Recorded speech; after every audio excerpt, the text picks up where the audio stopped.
Hi hello welcome back to my channel. ഒരു ചെറിയൊരു ഇടവേളയ്ക്ക് ശേഷം വീണ്ടും ഒരു ലോങ് വീഡിയോ ആയിട്ടാണ് വന്നിട്ടുള്ളത്. ഇന്ന് നല്ലൊരു അടിപൊളി റെസിപ്പി ആയിട്ടാണ് വന്നിട്ടുള്ളത്.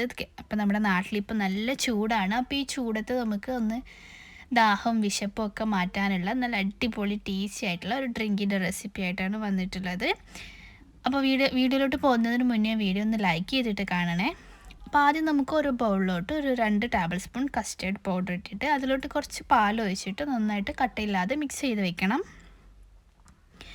ഇനി ഒരു പാത്രത്തിലോട്ട് നമ്മൾ ഒരു പാക്കറ്റ് പാൽ ചേർത്ത് കൊടുത്തിട്ടുണ്ട്. 500 ml ഒരു പാക്കറ്റ് പാലാണ് ചേർത്തിട്ടുള്ളത്.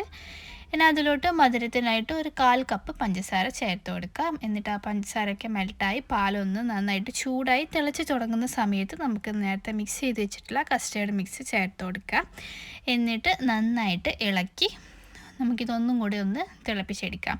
ഒരുപാട് നേരം കുക്ക് ചെയ്ത് നന്നായിട്ട് കുറുക്കിയെടുക്കണമെന്നില്ല. നമുക്കിത് ഡ്രിങ്കായിട്ട് യൂസ് ചെയ്യാനാണ്.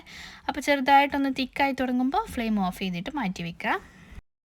ഇനി അടുത്തതായിട്ട് നമുക്ക് ഒരു മിക്സിയുടെ ജാറിലോട്ട് 2-3 ക്യാരറ്റ് വേവിച്ചത് ചേർത്ത് കൊടുക്കാം. എന്നിട്ട് അതിലോട്ട് ഒരു 1/4 കപ്പ് പഞ്ചസാരയും കൂടി ചേർത്ത് കൊടുക്കുക. എന്നിട്ട് ഇത് നമുക്കൊന്ന് പേസ്റ്റ് ആക്കി എടുക്കണം. അപ്പോൾ അതിന് വേണ്ടിയിട്ട് പാലോ വെള്ളമോ ചേർത്തോട്ട് നല്ല പേസ്റ്റ് ആക്കിയിട്ട് മാറ്റി വെക്കാം. ഇനി ഒരു പാൻ നന്നായിട്ട് ചൂടാക്കി അതിലോട്ട് 1 ടീസ്പൂൺ നെയ്യ് ചേർത്ത് കൊടുക്കുക. എന്നിട്ട് അതിലോട്ട് ഒരു 1/4 കപ്പോ 1/2 കപ്പോ 1/4 കപ്പ് മുതൽ 1/2 കപ്പ് വരെ ചേർത്ത് കൊടുക്കുക. നിങ്ങളുടെ ടേസ്റ്റിനനുസരിച്ചിട്ട് നമുക്ക് സേമിയയും ചേർത്ത് കൊടുക്കുക. എന്നിട്ട് അതൊന്ന് റോസ്റ്റ് ചെയ്തെടുത്ത ശേഷം പിന്നെ നമുക്ക് അതും വേവിച്ചെടുക്കാനായിട്ടുള്ള പാല് ചേർത്ത് കൊടുക്കാം.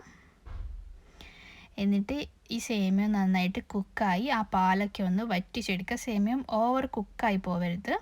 നമുക്കിതൊന്ന് കടിക്കാൻ കിട്ടുന്ന ആ ഒരു രീതിക്ക്. ഇനി നമുക്ക് ഒരു 1-2 ക്യാരറ്റ് ഒന്ന് ഗ്രേറ്റ് ചെയ്തെടുക്കണം. വലിയ ക്യാരറ്റ് ആണെങ്കിൽ 1 മതി. അതിന് അതേ പാനിലോട്ട് ഇട്ടിട്ട് കുറച്ച് നെയ്യും കൂടി ഒഴിച്ചിട്ട് ജസ്റ്റ് ഒന്ന് റോസ്റ്റ് ചെയ്തെടുക്കുന്നുണ്ട്.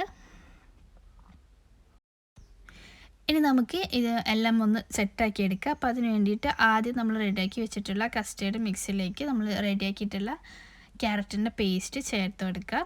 എന്നിട്ട് നന്നായിട്ടൊന്ന് മിക്സാക്കി കൊടുക്കാം. പിന്നെ നമ്മൾ വേവിച്ച് വെച്ചിട്ടുള്ള സേമിയ ചേർത്ത് കൊടുക്കാം.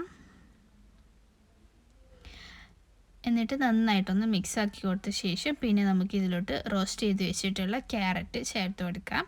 കൂടെ ഒരു അനാറും ചേർത്ത് കൊടുക്കുക. പിന്നെ നമുക്ക് ഇഷ്ടമുള്ള നട്ട്സ് ചേർത്ത് കൊടുക്കാം. എന്നിട്ട് ഇത് മുഴുവനായിട്ടും നന്നായിട്ട് മിക്സ് ചെയ്ത് ഫ്രിഡ്ജിൽ വെച്ച് തണുപ്പിച്ചെടുത്ത സംഭർ റെഡിയാണ്. പിന്നെ ഇതിൽ 1 ടീസ്പൂൺ വാനില എസൻസ് കൂടി ചേർത്ത് കൊടുക്കുകയാണെങ്കിൽ നല്ല ടേസ്റ്റ് ആയിരിക്കും. ഓപ്ഷണലാണ്, കയ്യിലുണ്ടെങ്കിൽ ചേർത്ത് കൊടുക്കുക. അപ്പോഴും നല്ല അടിപൊളി ടേസ്റ്റ് ആയിരിക്കും. അപ്പോൾ വീഡിയോ ഇഷ്ടമായിട്ടുണ്ടെങ്കിൽ ലൈക്ക് ചെയ്യുക, ഷെയർ ചെയ്യുക, സബ്സ്ക്രൈബ് ചെയ്യാത്തവരുണ്ടെങ്കിൽ ഒന്ന് സബ്സ്ക്രൈബ് ചെയ്യുക. ചാനലിലെ മറ്റ് വീഡിയോസ് ഒന്ന് കണ്ടു നോക്കുക.